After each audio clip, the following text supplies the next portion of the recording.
ریاست کارهای داخلی شهر دوشنبه روز 7 ماه سال 2023 از بازداشت راننده میکرواتوبوس مسافربری خبر داد که اخیراً ویدیو بحثش با کارمند بازرسی دولتی اتومبیلی در اینترنت نشر شد. در ویدیو دیده میشد که راننده کارمند بدیه را با اون ابدار میکند که از بس که به او پول کم داده است او به یگان اساس میخواهد راننده را جزا بدهد. خود این راننده و نزدیکانش برای شرح ماجرا دسترس نیستند، اما مرکز مطبوعات ملیتی پایتخت تاجیکستان قضیه را به گونه دیگر شرح میدهد و خود راننده را به اطاعت نکردن به کارمند بدیه ابدار میکند. بنا به اطلاع میلیسیا در جریان سنجش نوار در اینترنت نشر شده معین کرده شد که حادثه مذکور صحنه 3 ماه سال جاری در محله گلبوته در نزد مرکز سودای 7 اختر رخ داده است.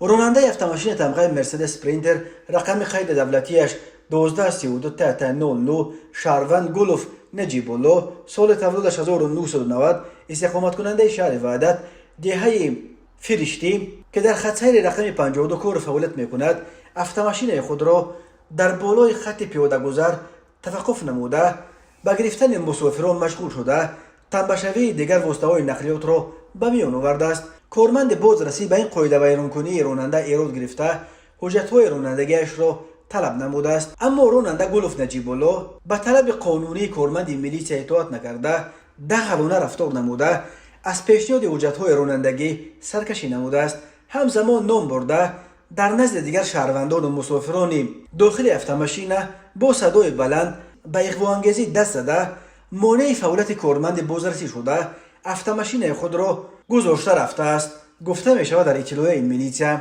اما در ویدیو دیده می شود که راننده کارمند بدیه را به تماجوی ابدار می کند و می گوید از بس که پول طلب کرده کارمند بدیه را نداد او برقصدانه پروتکلش کرد.